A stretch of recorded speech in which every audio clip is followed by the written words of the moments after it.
berpikir kalau tauhid itu konsep tentang Tuhan. Tauhid itu ayyuwahidullah, itu perintah untuk bekerja, perintah untuk melakukan, mentauhidkan Allah. Maka tauhid adalah konsep menuhankan Tuhan, dan ini secara esensi tepat kalau dikatakan konsep, karena datang dari manusia. Bagaimana cara Ustadz Abu Hadid menuhankan Tuhan? Maka itu akan keluar dari pemikiran dia. Dasarnya jelas, perintah. Kul huwallahu ahad. Wajar tidak ada kata tauhid di Al-Quran, karena Allah tidak terkonsep. Ya, tidak mungkin juga Allah menjelaskan konsep dalam Al-Quran, karena di Al-Quran mengandung unsur perintah, larangan, informasi. Ya ayyuhal amanu kutiba alaikumusiyam, perintah puasa. Konsep puasanya diajarkan nama siapa?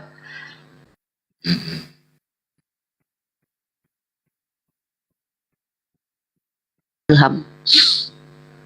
Nah, secara spesifik ilham itu berbeda dengan wahyu. Kalau wahyu itu lebih kepada orang-orang pilihan. Kalau ilham itu lebih kepada orang pilihan juga, tapi dari kalangan yang tidak terbatas. Orang kafir juga diilhamkan. Apa pengilhamannya? Untuk semakin tersesat. Wahyu juga dua esensi kok. Wahyu dari iblis, wahyu dari Allah. Coba dalam Al-Quran kan kata wahaya itu juga dipakai untuk bisikan-bisikan dari iblis. Jadi kita itu jelas, kita ini nggak belibet gitu loh. Asal kita mengerti secara etimologi, terminologi, maka kita mencapai esensi. Esensi inilah nanti yang menggunakan dalil akli biasanya. Tapi secara etimologi dan terminologi kita tidak boleh pakai dalil akli dulu, kita pakai kalam ulama. Karena nanti pendekatan linguistik lah, penguatan-penguatan by hadis. Nah, esensi inilah yang menjadi milik kita sendiri. Maka kata Allah, barang siapa yang Allah inginkan kebaikan kepada orang itu, maka akan diberikan pemahaman yang baik. Dan ini nggak mungkin sama setiap orang. Makanya Rasulullah itu ketika ditanya para sahabat, pertanyaan yang sama tapi jawabannya berbeda. Ya Rasulullah, apa yang harus saya lakukan? Amalan apa yang paling utama yang saya lakukan? Dijawab sama Rasulullah, menjaga ibumu. Tentu Rasulullah tahu, secara Rasul dia diberikan ilham untuk, jangankan Rasul loh ya, para psikolog-psikolog itu tahu loh karakter orang lain, dari menilai gestur, menilai mensrea orang-orang, apalagi Rasul. Jadi Rasulullah itu cerdas banget. Beliau tahu psikologi orang yang di hadapan beliau. Beliau tahu bahwa ada orang-orang yang bertanya yang cukup bagi dia adalah dengan apa? Apa yang utama bagi saya? Menjaga orang tuamu, karena dia memang itu yang dibutuhkan. Lalu ditanya lain, apa yang utama bagi saya? Berjihad fisabilillah. Keren loh Islam itu. Uni, maaf saya tinggal bentar nih ya, mau siap zuhur nih. Ini moderator ya? Kalau ada Uni moderator kan? Enggak sih, ini kan akun baru ya. Nih. Oh, udah. Ada Dias, ada yang lain. Nanti kalau ada yang mau naik silakan naik ya. Moderator Bang Abu. Oh iya. Oke. Lanjut Uni. Ya, jadi gitu. Selama ini tuh kita alhamdulillah sih Allah izinkan saya hampir bertahun-tahun diskusi dengan banyak orang Kristen dengan berbagai macam sifat, berbagai macam karakter, berbagai macam denominasi. Itu hanya membuat saya semakin yakin bahwa Islam ini adalah dinul haq. Kenapa? Kalau kita bertarung agama mana yang terbaik di banyak agama di dunia, maka kita akan mengambil agama-agama terbesar untuk dipertarungkan secara argumen. Kenapa kita tidak banyak bertarung dengan orang-orang Yahudi? Pertama, Yahudi ini agama yang mengeksklusifkan diri. Kekhawatiran kita untuk mereka membuat kesesatan itu tidak ada. Tetapi mereka lebih cenderung adalah orang-orang yang memang kalau kita bicara itu memiliki tujuan-tujuan untuk menjadi superior itu betul, itu ada, karena Allah juga sampaikan itu ke kita. Nah, kenapa kita tidak perlu bertarung argumen? Nah, ini yang aku baca dalam surah Al-Baqarah ya. Afatatsma'una ayyuminu lakum wa qad kana fariqum minhum, dan para ulama menjelaskan ayat itu spesifiknya kepada orang-orang Yahudi. Mereka itu tidak akan pernah beriman. Kenapa? Mereka itu sudah tertolak oleh lisannya Nabi Musa, lisannya Daud, dan lisannya Isa, masih putra Maryam.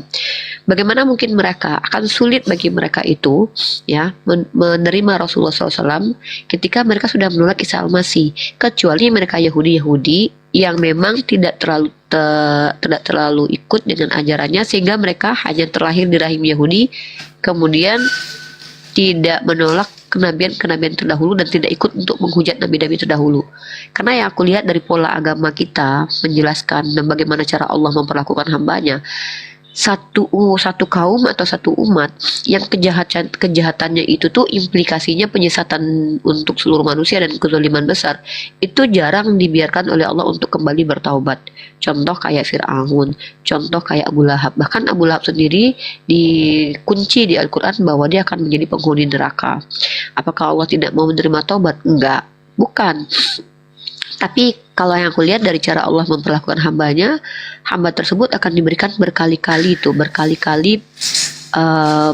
kesempatan untuk kembali. Tapi ketika dia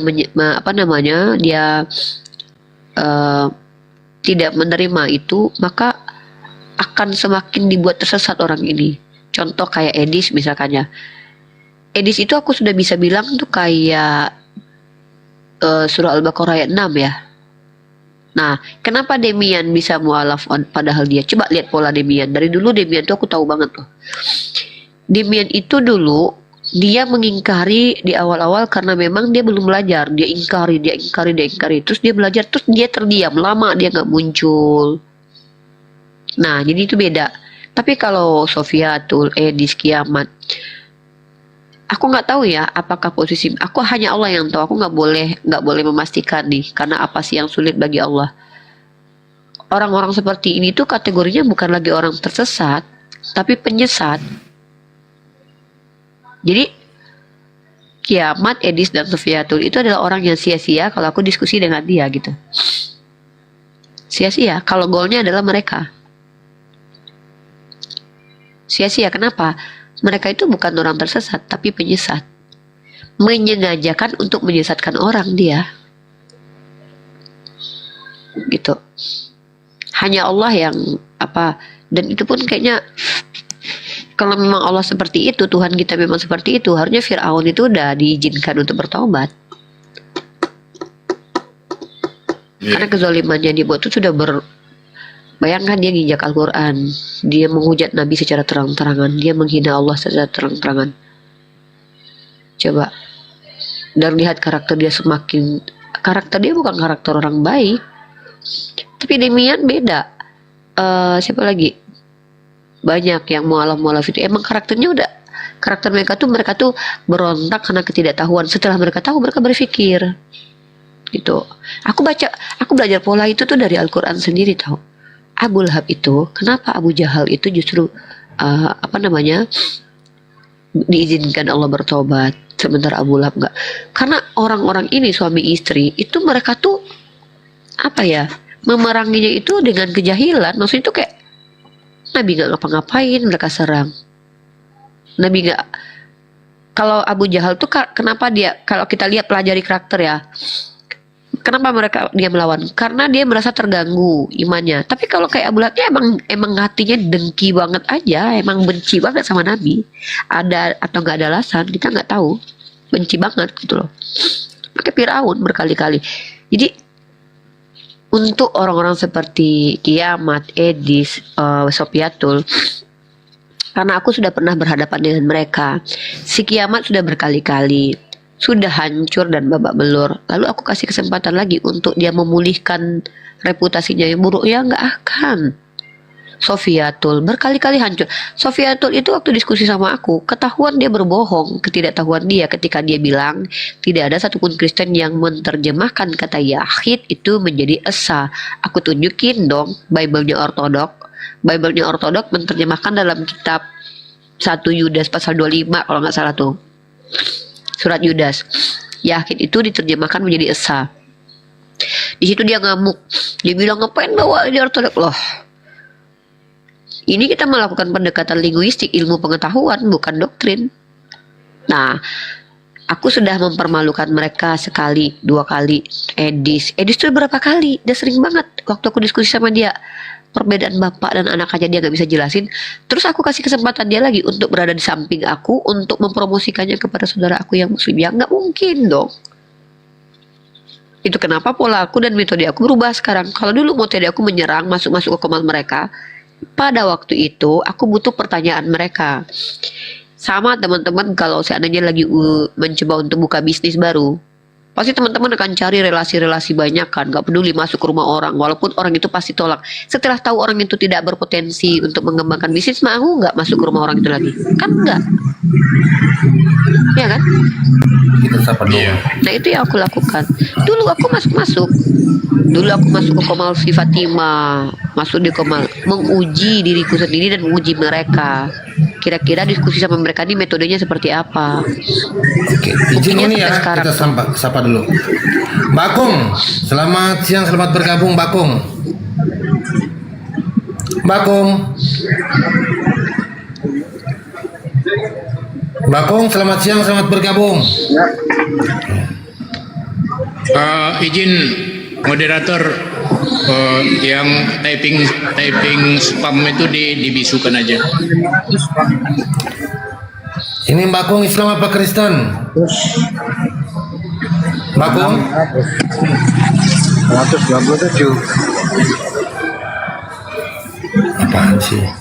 Mbak Kung, selamat siang, selamat bergabung Mbak Kung.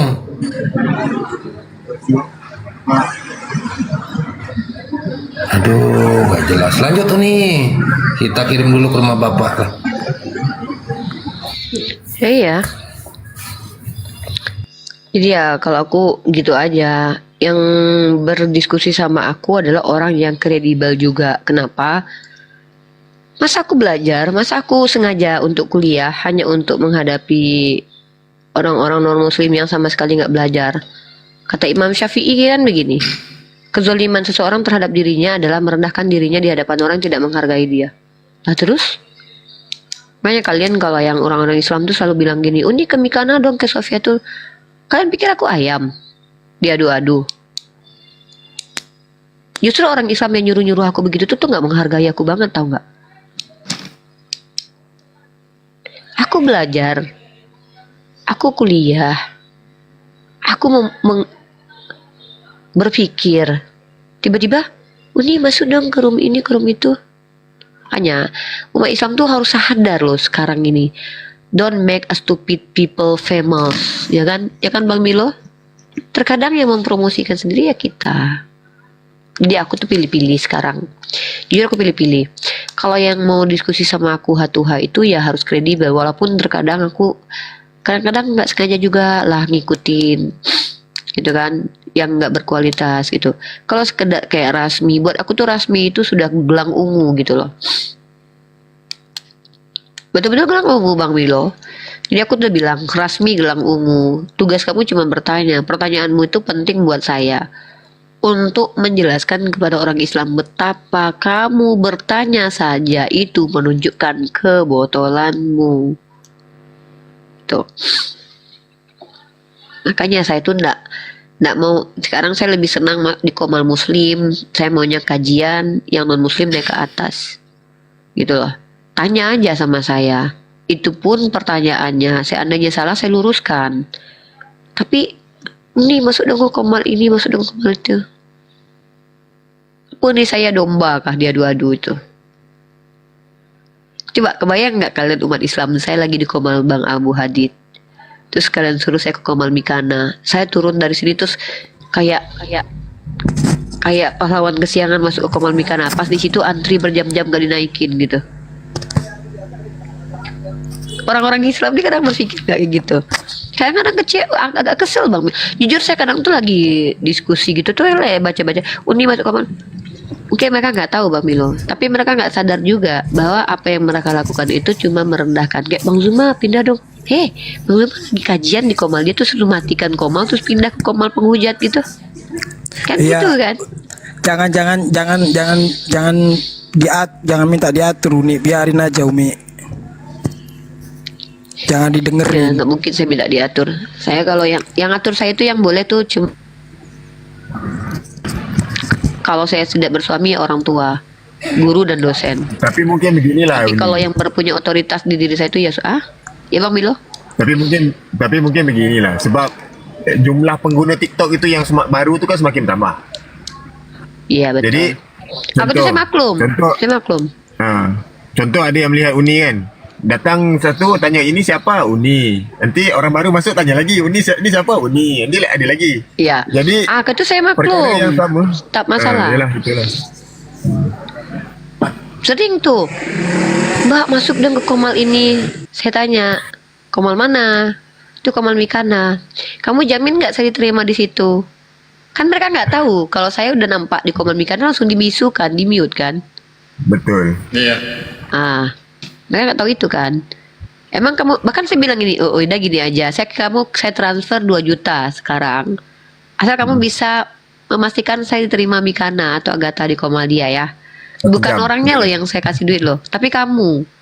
Asal kamu bisa menjamin saya diterima di Komal mereka 30 menit gak usah diturunin.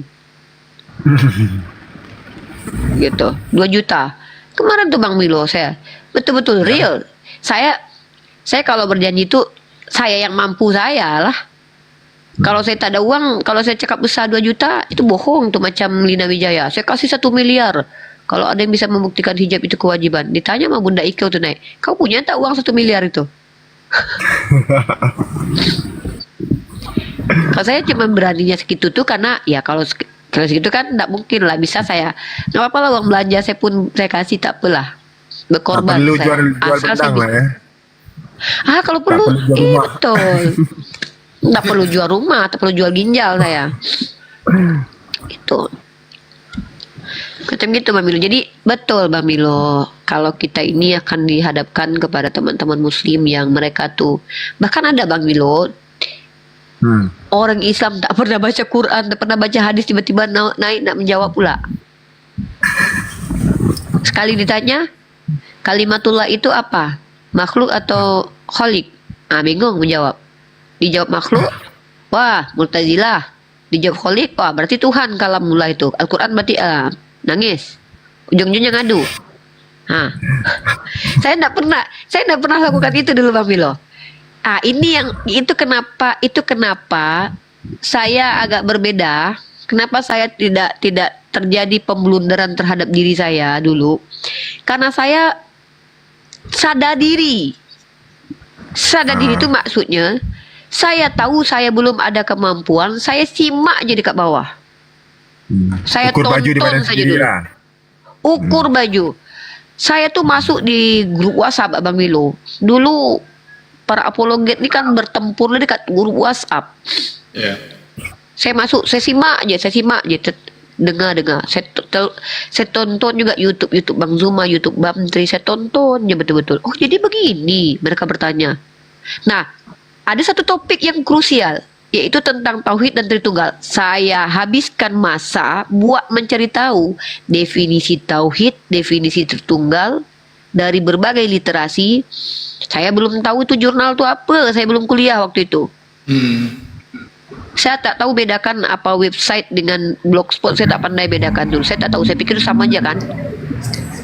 Saya tidak tahu yang namanya metode. Saya tidak paham bahwa ada namanya penafsiran tahlili, tafsiran bil ini, bil itu. Saya tidak paham kenapa ada Imam Syafi'i dengan Ibnu Katsir, saya pikir sama aja lah. Ternyata ada perbedaan sedikit secara spesifik. Saya tak tahu siapa Al-Qurtubi. Saya cari tahu dulu, ambil masa, saya isi jawabannya dulu dengan menggunakan apa? Siapa yang ngajarin tauhid nih? Di mana tertulis di Al-Quran tauhid? Tak ada pun. Apa maksud tauhid? Tapi ada tu kan Dicari. ni tawahidah. Ada. Kalau Umat kata tawahidah. tauhid, kalau tauhid sebagai kata merujuk kepada satu, itu ada. Wa ummatukum umat tauhid Al-Anbiya 92. Tapi kata tauhid untuk sikap menuhankan Tuhan itu tak ada. Karena Tuhan Allah bicara tentang sifat dia. Maka itu tepat. Nah, saya cari tahu lagi Tritunggal. Jadi satu tema nih saya bawa terus. Saya bawa terus. Sampailah Uti Wati Menani yang saya ajarkan. Saya boleh tak dengan Tante Uti? Itu Sekejap ni, maju saya ambil anak sekolah sekejap. Oh ya. Ambil anak sekolah. Itu ini enggak arti tauhid aja nggak ngerti, etimologinya, terminologinya, esensinya. Masuk kok mal Kristen. Hanya modal Yohanes 17 ayat 3. Ya, Luther, malu. disapa dulu bang, yang baru datang. Izin ya Uni ya. SMYHYH, selamat siang, selamat bergabung. Siang, Assalamualaikum warahmatullahi wabarakatuh. Iya bang, ada yang mau disampaikan bang? Salam. Waalaikumsalam warahmatullahi wabarakatuh. Salam warahmatullahi. Iya, ada sedikit nih bang. Saya kan udah lama ngikut komal-komal perdebatan antar agama ini kan, terutama Uni Ripa. Uni sendiri udah tahu mana orang-orang Ya itu anti ini. ya, mana orang-orang yang Ya, lanjut bang. ya, mana orang-orang yang pengen belajar, mana orang-orang yang pengen berdebat, dan mana orang-orang yang pengen berdiskusi, dan mana orang-orang yang penghujat. Nah, Uni kan udah tahu siapa. Saya nggak perlu sebutkan orangnya, udah tahu kan yang mana penghujat. Terus saya tadi malam ngeliat Gus Wapi dengan ya perempuan laknatullah itulah. Saya nggak mau sebut namanya, malu saya nyebut namanya. Kenapa kita posisinya udah tahu kalau dia itu penghujat, kenapa kita masih mau duduk bersama dengan dia? Toh endingnya kita nggak dapat pembelajaran dari apa yang dia omongkan. Terus terang saya sakit hati, malu lah, terutama sebagai orang Islam, Nabi, agama dihujat di depan mata saya sendiri. Sedih ya juga Uni. Oh, baik, itu aja ya bang ya. Terima kasih ya bang ya. Boleh sedikit lagi, Moderator, Bang? moderator Boleh sedikit. tolong dibisukan aja yang spam di bawah itu. Iya, oke bang. Karena kursinya di sisi Ini saya. izin bang. Ini nih QS 354 ini bisukan aja bang. Ya, itu yang saya maksud. Iya bisukan ini. Apa ini? Ya, udah bang. SMYYH saya tanggapi. Oke, SM-nya di makasih mute nih. SM ya. Noise, di mute. Oke, lanjut Bunda. Yang pertama, pertanyaan tidak relevan dan obrolan tidak relevan karena ini membicarakan orang yang tidak ada di sini dan saya tidak bisa menanggapi. Motivasi seseorang diskusi itu ada dalam internetnya sendiri. Apa motivasi Ustadz Wafi? Terpulang kepada beliau. Saya bisa intervensi? Tidak mungkin. Dia punya hak, dia tahu apa yang dia lakukan. Kalau teman-teman sakit hati, itu tidak ada kaitannya dengan saya. Tidak ada sama sekali. Tidak ada. Dan jangan bertanya apa yang dilakukan Ustadz Wafi ke saya. Karena Ustadz Wafi tidak pernah melibatkan saya dalam melakukan apapun. Saya bukan orang yang punya otoritas terhadap Ustadz Wafi, begitupun sebaliknya. Jadi omongan antum ke saya itu tidak ada gunanya di sini. Dan tidak ada juga hal yang bisa saya sampaikan terkait hal itu. Itu sama saja seperti antum curhat rasa ketidaksenangan kepada salah satu tokoh yang bahkan beliau adalah guru saya. Saya tidak bisa berbuat apa-apa untuk hal itu. Saya tidak punya komentar lebih. Karena apa? Suka dan tidak suka itu ranahnya intern. Dan saran saya justru tanya aja ke Ustadz Wafi, bukan ke saya. Iya betul. Itu itu Mi, apa Ustadz Wafi itu satu pondok sama saya dulu. Ya, jangan ke saya, tanya kepada beliau. Karena Nah, pertanyaan itu tidak betul. relevan diajukan ke saya. Betul itu nih, betul. Ya, yang pertama itu. Yang kedua adalah saya mencoba untuk tidak mengomentari orang-orang Islam sendiri. Tapi saya mengomentari mayoritas yang saya lihat dari orang Islam, tidak personalnya. Karena kalau saya 1/1 itu tuh nggak mewakili. Ya, saya melihat yang muslim-muslim yang masuk ke komal non-muslim yang nggak ada ilmu sama sekali. Itu naikin ada akun mesiah.org itu tuh. Itu teman saya tuh. Assalamualaikum warahmatullahi wabarakatuh. Waalaikumsalam. Waalaikumsalam warahmatullahi taala wabarakatuh. ini izin tanya para ustadz. Seandainya saya lihat seseorang yang berdebat menggunakan atribut Islam dan dia menyudutkan Islam, kan di dunia sini kan saya nggak bisa berbuat apa-apa. Apakah di hari penghakiman saya bisa nuntut di situ? Terima kasih. Assalamualaikum warahmatullahi wabarakatuh. Ya, Bang Milo mungkin mau jawab tak dulu sebelum saya masuk menjawab ini. Saya lagi memandu. Assalamualaikum warahmatullahi wabarakatuh. Ini dia jawab. Oke. Saya memandu. Jadi sebenarnya gini, setiap manusia itu nanti di yaumil hisab itu punya hak dan Allah bilang Allah tidak akan menzolimi. Bahkan orang yang punya hutang yang tidak dibayar terhalang ke surga sebelum dia bayar hutangnya. Satu itu. Bahkan orang yang berbuat dosa karena orang lain itu akan dimintai pertanggungjawaban. Contoh, perempuan yang memiliki suami lalu dia menggunakan parfum berjalan di hadapan laki-laki ajnabi, hukumnya sama dengan berzina kalau laki-laki tersebut birahi. Kenapa? Karena birahinya laki-laki tersebut diasbabkan perempuan itu. Seorang istri yang berbuat dosa karena tidak diajarkan oleh suaminya ikut bertanggung jawab. Maka wallahu alam bisawab, ketika saya pernah menangis dulu ketika saya merenungkan apakah kiamat itu saya yang ciptakan. Ternyata Allah izinkan saya untuk berlapang dada bahwa kiamat itu bukan saya ciptakan, tapi saya menunjukkan sifat aslinya. Dulu saya berpikir begitu. Saya berpikir bahwa penghujat kiamat itu hadir karena saya. Lalu saya tanya sama diri saya, apa yang saya lakukan? Ketika dia sendiri ya di awal masuk ke koma saya dengan sok-sok baik, lalu terbongkar penipuannya, lalu dia sakit hati dan berubah jadi penghujat, apakah saya yang menciptakan dia? Bisa jadi iya, bisa jadi tidak. Mari kita analisis. Maka Allah tidak akan pernah menzolimi. Kalau kita sendiri gara-gara antum typing di bawah, ini dari tadi nggak ada yang menghujat, tiba-tiba ada satu akun Islam mengatakan Yesus begini begitu, akhirnya memancing orang lain berdosa, bukankah itu sudah langgar perintah? Wala tasubul ladzina yad'una min dunillah. Betul. Kan Allah sudah bilang, jangan kalian menghujat sembahan orang lain, karena kalau Allah pastikan mereka akan menghujat balik. Allah sudah pastikan itu, sudah tahu itu. Sama seperti ini deh. Kalian tahu itu serigala? Tahu. Bagaimana sifat serigala? Mencakar, menggigit. Betul. Maka kalau kalian masuk ke sarang serigala, lalu terkoyak jantung kalian, yang salah serigalanya atau kalian? Ah, kan itu tuh pertanyaan saya sama anak kecil nih. Benar. Nah, kita akan menjawab, yang salah ya manusianya. Sudah tahu itu kandang serigala, Tidak berserak juga. gitu. Nah, sama seperti ini. Islam itu kan agama yang mengajarkan kita untuk afala yata'qilun, afala yatadabbaru. Bahkan sebenarnya dalil tentang bermujadalah ini itu banyak sekali walaupun perspektifnya.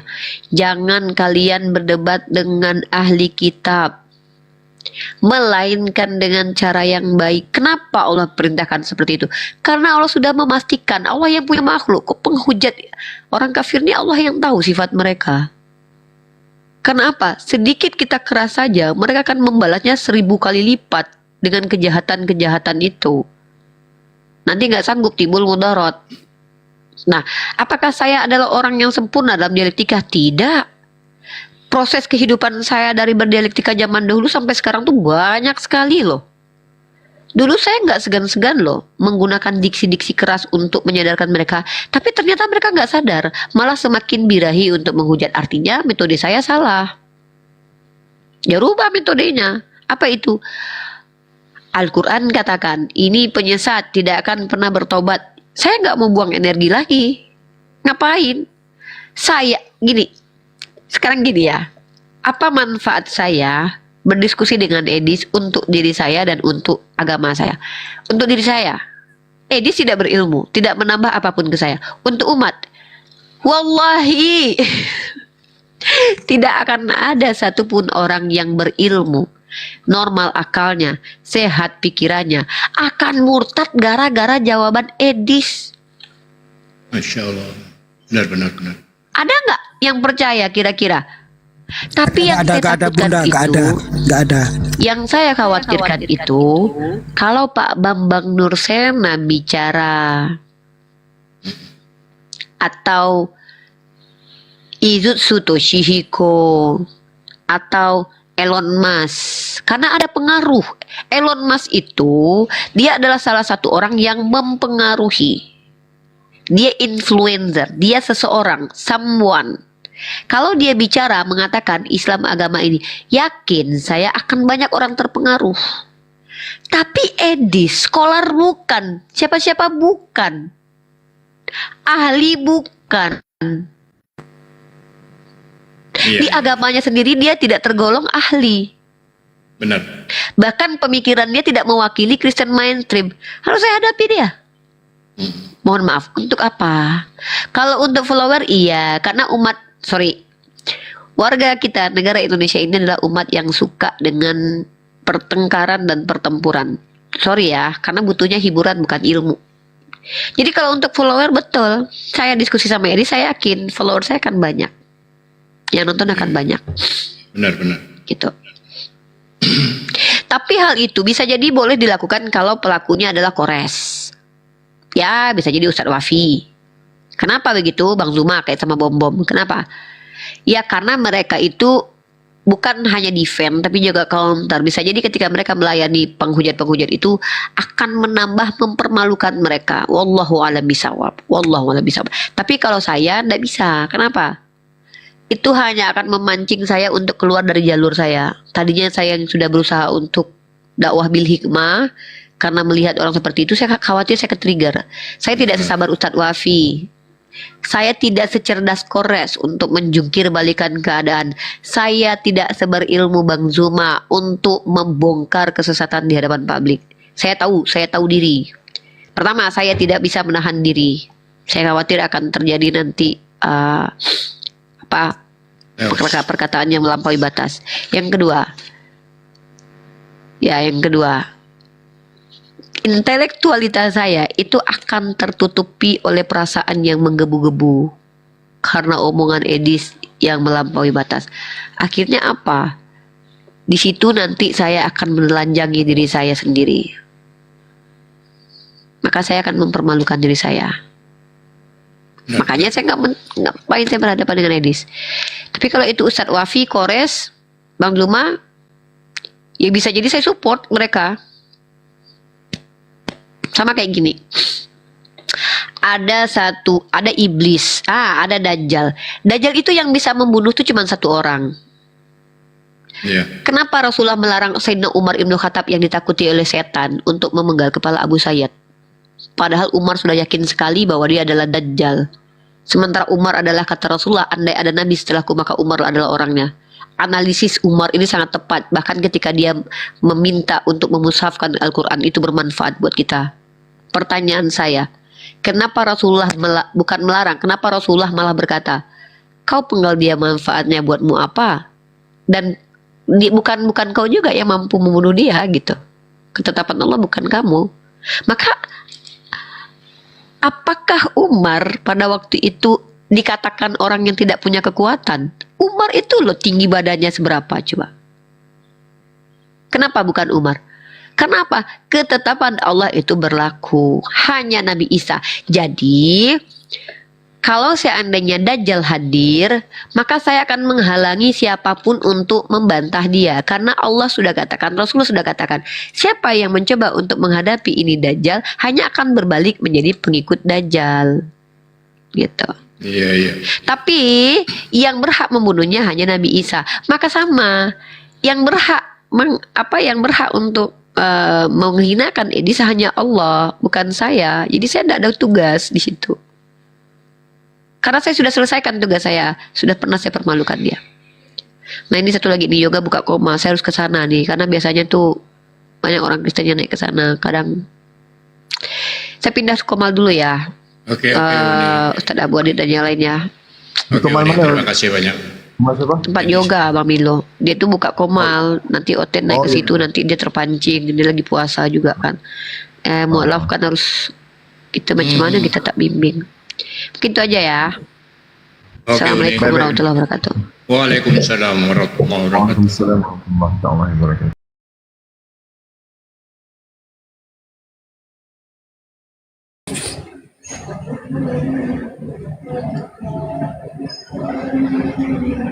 Tiba-tiba ke marga larinya. Siapa aku? Saudaramu. Aku marga, satu marga. Kau tahu apa si Ani itu sama si Junta? Buat apa aku pikirkan itu? Bukan marga yang aku pikirkan di sini. Tahu kau, bukan marga yang ku ceritakan di sini. Yang ku ceritakan di sini soal agama, bukan marga. Tahu kau, bodoh kayak gini. Ini siapa lagi? Rif. Ini Sri Pak atau siapa ini? Cok dulu. Assalamualaikum. Waalaikumsalam. Oh, apa ini? Puasa kau. Enggak puasa. Aku demam. Kenapa? Oh, pantas Demam lah ya aku. kau. Pantas aku boleh ngamuk-ngamuk karena nggak puasa ternyata. Iya, aku demam loh. Naik kan orang Kristen yang bisa ngomong, yang bisa diajak ngobrol. Kalau nggak bisa diajak ngobrol, ngapain kau naik kan? Coba dulu dari ini.